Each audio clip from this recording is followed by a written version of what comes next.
I am now headed to Springfield to pick up parts. I'm going down to pick up a clutch and a pressure plate for that other 548D we've got that's still sitting in the timber. We're going to try to work on it tomorrow afternoon, tomorrow evening to try to get it back up and running. We'll probably leave it up in that area since we've got the other D model up and ready to rock.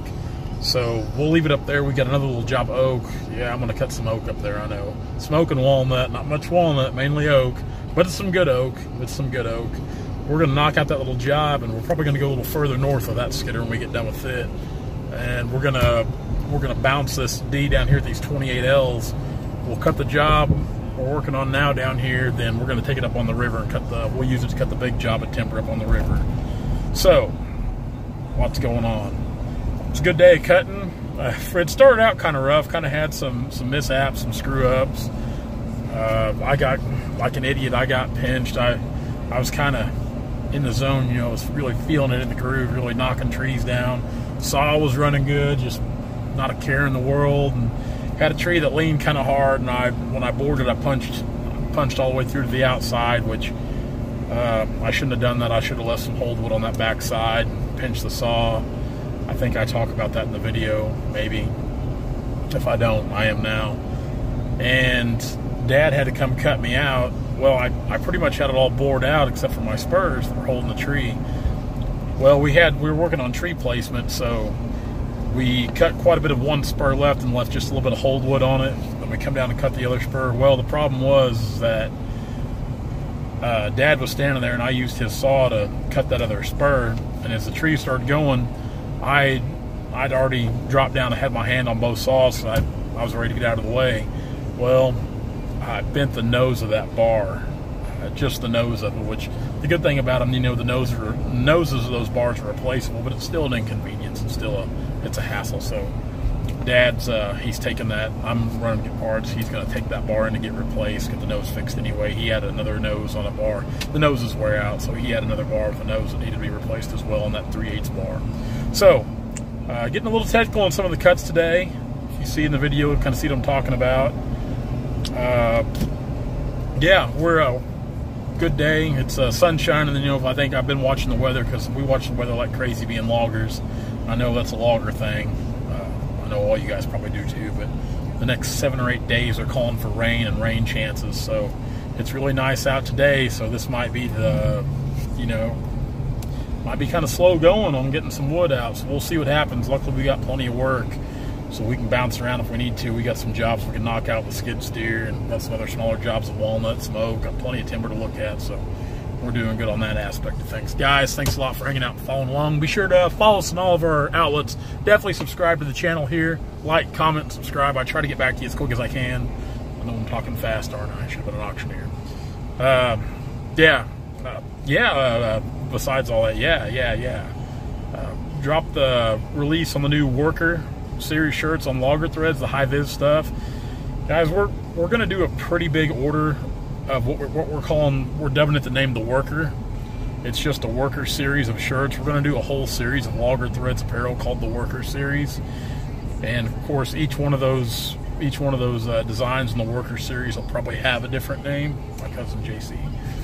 So, but it's going to be a more functional side of Logger Threads apparel, because so far what we've done, I just call it casual wear. I know some guys wear it to work, but the Worker series is going to be more, you know, designed for actually wearing to work.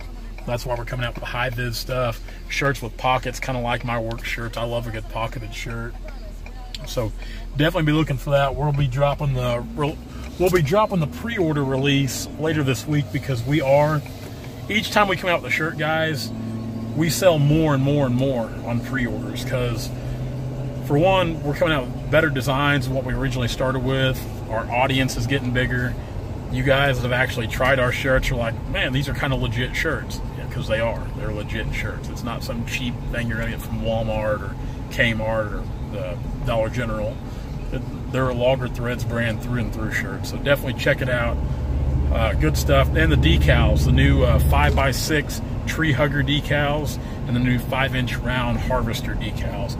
Perfect for windows or slapping on a piece of equipment, which I'm sure I'll have my tree hugger stickers on equipment and in my window too, just to make all the hippies mad out there. Guys, thanks so much. Follow us on all of our socials. Turner Logging LLC at Instagram and Facebook, Logger Threads at Instagram and Facebook, and Timber Tracker, timbertracker.net. You can find Timber Tracker on Instagram and Facebook as well. All things logging and forestry there. You can find links to the app on the website. Guys, enjoy your day. We'll see you tomorrow. There she goes. Dad's hard at it this morning. I'm hung up over here. Got the Ranger. I don't even know if there's a wedge in here. It doesn't look like it. Doesn't look like it. There's a jungle in here. I'm hung up, Dad. I don't think there's a hammer and wedge on the Ranger. I don't think there's a hammer and wedge on the Ranger.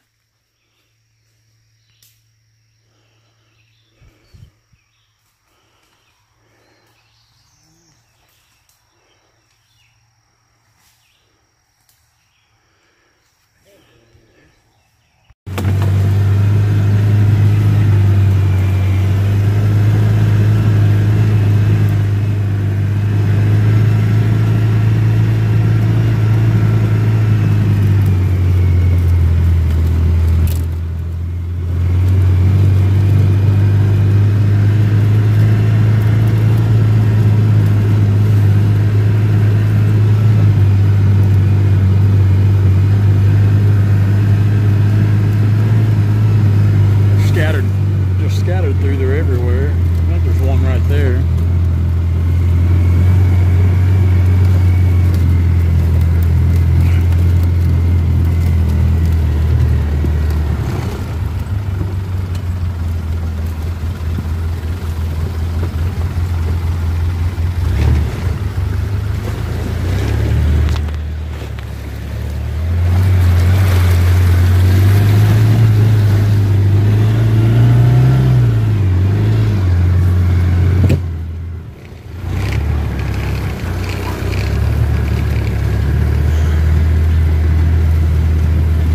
There was 3 or 4 out in here, but he doesn't know if he wants to cut them now. He claims that's what keeps all the debris out of his field when the water gets up. I don't know if he wants to go ahead and cut that one there or not.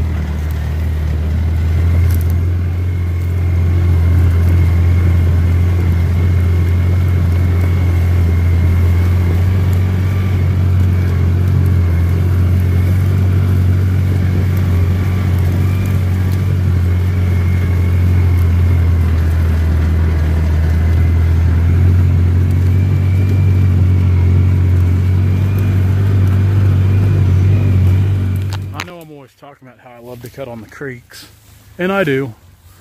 I most definitely do, don't get me wrong. But summertime,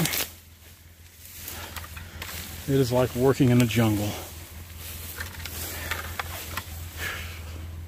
Spiders, cobwebs, ticks, snakes, chiggers, mosquitoes.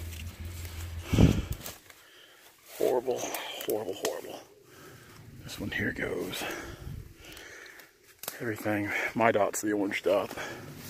The other guy looked at this. He's running a blue can of paint. There's a double.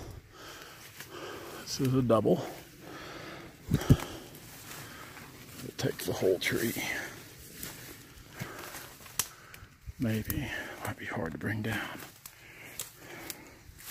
Try to decide how I want to cut this.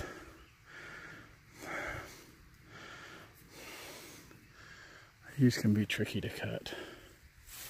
It's gonna make it tricky. There's nowhere to run. I think we need to cut that one there first with the paint. Then we'll come back and get this one.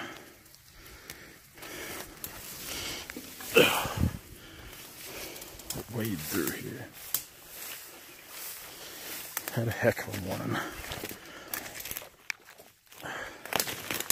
Had a heck of a morning. Okay, so we cut this one out here first because I knew this big double was going to go back towards it. So we got it down out of the way, and it was kind of, the tree was more or less wanting to go out this direction, but one of my spurs, I went ahead and cut my spur off and made a 90-degree angle down here to where the back spur on the other side was kind of propping it up a little bit. This spur was kind of propping it up, and I had my release spur over here. Another thing I did is before I cut the tree, I made a big cut right down the double of it. That way when it hit the ground, it'd bust in two nice and easy. You can see right here, it did a great job opening up into two logs. We'll salvage the stump wood. You can see my cut's a little uneven here where I come in and bored a little bit, but that's okay. We're not off by much. The main thing is we got the tree down. See, there's my spur. I cut off at a 90 degree on the back side to follow that direction because, like I said, we fell it there, but it was really wanting to go out in here, and excuse me, it'd do less damage going out here to residual trees. And since that other walnut tree I'd cut had fallen out there, it was just better to fall this one right on top of it as well. Like I said, it's all about trying to do as little as damage as possible. So I really wanted to get the phone propped up somewhere to have this cut on video, because it took me probably 10 to 12 minutes to make this cut, get this tree down, with all the cuts I had to do, you know, with boring it out and coming down the middle on the crotch and taking the spur off the backside to let her go. So it was really one of our more technical bore cuts. But it's better safe than sorry to do it that way, especially cutting into that crotch, because this walnut's so brittle it could have easily just busted it right open. So it's better to do that. And like I said, some guys they'd cut that crotch off, but we're going to go ahead and run it on through. It's about 3.5 or 4 foot of extra log there on each piece, so the footage adds up quick, and they're good logs, and the stump wood's still there, which is what all the buyers want to see, is the stump wood. Alright, Dad's way out there somewhere, I heard his saw, so let's venture on out through here and see if we can get a few more on the ground. Okay, you can see where I've taken I pulled it out, and this back spur I've cut off. Because I want that thing to rock right over in here between these two trees. That's where I want it to go. My hold wood's here on the back. And like I said, this is a lot different than how a lot of guys use a hinge. I know that. And I know you guys are skeptical about it, and that's understandable. But the thing you gotta understand, this walnut can be a little different than oak and other hardwoods, especially the value of it. So, I'm gonna put you back in my pocket while I clip these spurs and put that tree right in that hole right there. There it is, right where I want it to go, right in between those two trees. No damage to the tops of either one. You can see the spurs here, nice flat smooth cut, no hinge. Negative on the hinge. You put a hinge in this better walnut, that's a good way to open it right up. Split it right in two.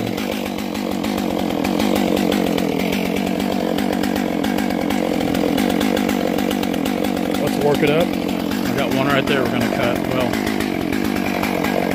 there, not that little guy.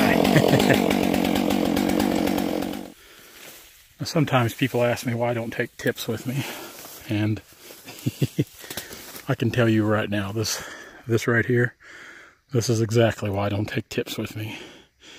Have you ever seen the movie Smokey and the Bandit, where Fred jumps off in the pond and the snowman's out there waiting around trying to get Fred? That would be the same scenario with me and Tipsy at a place like this. She cannot go anywhere with me that she's not wanting to get in water. And I don't blame her. That's looking pretty inviting today. I guarantee that water's ice cold. Spring fed. It's so blue and cold it's green.